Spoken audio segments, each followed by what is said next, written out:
Good day and welcome back to another DBZ Dokkan Battle video. In this video we're going to be taking a look at Bardock, or a couple performances from Bardock. So we're looking at specifically physical Bardock, Super Saiyan Bardock, we're looking at strength Super Saiyan 2 Bardock, and we're looking at the Super Saiyan Tech Bardock. So 2 Super Saiyan Bardocks and 1 Super Saiyan 2 Bardock. I thought it'd be good to look at them in the Cell Max event, because the Cell Max event starts out pretty tough. So it's kind of like a midway difficulty in terms of how hard he hits. Like, he doesn't hit as hard as Metal Core Cooler, or as hard as Shenron or Broly, but he hits harder than all the rest, and he changes type each turn. So he's just a really interesting one to look at. He also fires multiple super attacks. And obviously the main consideration you always have when it comes to Red Zone is how well units defend. You're not too concerned about their offense. I mean, obviously offense is great, but yeah, you're not too concerned about their overall offense. You're far more concerned about how they do defensively. So that's going to be interesting to see. Just a quick recap of the units. Physical Bardock, his main thing is that after he gets hit, he activates Guard. He also gives all allies 2V and attack and defense 30%, which is really, really good. He's got a decent link set as well. He actually links up really well with the Strength Bardock. They actually share a lot of links together. Strength Bardock, his whole gimmick is that he fires off multiple super attacks. He'll fire off even more if he's got a Super Saiyan 2 or a Super Saiyan 3 unit in the turn. And yeah, he'll just look pretty decent from that perspective. So yeah, pretty good stuff obviously from him. We do have an item active, by the way. Currently we're just seeing how they do with items. It's super important to see how units do both with and without items. For all the Bardock units, you are probably going to need to start them off with an item. So like Strength Bardock, he builds up defense really quickly, but he does take a little bit of time to build up that defense. So it is definitely something you're going to probably want to consider. With the Tech Bardock, he's very orb dependent, so without having quite a large amount of orbs, without managing his orbs, without making sure that you generate a lot of tech key spheres for him, you will be struggling a little bit with him. And the Physical Bardock, well, the big thing with Physical Bardock is it's just more RNG.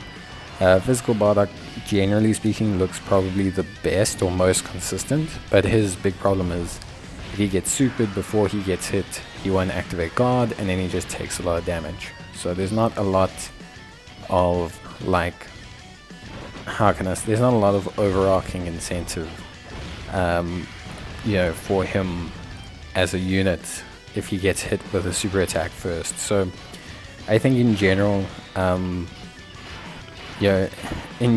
would say he's probably like the most consistent, but he also is the one that's probably most prone to like looking really bad as well, because when he gets hit by a super attack without his Guard active, he basically takes a lot of damage, and he still can take actually quite a bit of damage from normals as well, but generally speaking he looks pretty good if that does happen. I mean, like here you can see obviously he was fortunate enough to have Guard active at this point. But once he gets that active, he looks very good. Yeah, there's not a lot of negatives to him when he gets everything going. It's just that there is those off chance situations. There are those areas where basically he will kind of fall down, and yeah, that is something where it's a little bit of a shame, at least from that perspective. But yeah, overall I would say all 3 Bardocks do decent. I think they will look good in a lot of red zones. I think Cell Max is always a challenging red zone because of the fact that he changes type, whereas I think you could probably use each Bardock very well in a lot of red zones. So like, for example, Physical Bardock I think is great in Shenron's red zone. He's also great in a couple of the other earlier red zones because he'll have his Guard active all the time. Then you'll have obviously Tech Bardock, who I think is going to be great against any AGL boss. He'll be good against Broly. He creates orbs, which is really, really strong. And when you're not asking him to defend from int type bosses. If he gets enough orbs, he's generally quite strong defensively. And the strength one will be good in both situations. I think he's going to look really, really good in Metal Cooler Core. I think he'll look incredibly solid as a unit. So yeah, I think overall, you kind of have to accept that he looks really solid. At least for me, I think he looks really great. I think the team, or the three Bardocks, do really well. Obviously, they're not all-star level units, but I think they're very good EZAs. They are red zone capable. They're not all-purpose, so they don't elevate Bardock's team to being an all-conquering team. You still need a bit of RNG with them. For example, neither strength nor tech Bardock will ever survive a super attack. Physical Bardock needs to get hit first, preferably not by a heavy super attack so that he can activate his guard. There's a couple mechanisms there. I think SS3 Bardock is very strong offensively, but he needs a little bit of assistance in terms of defense.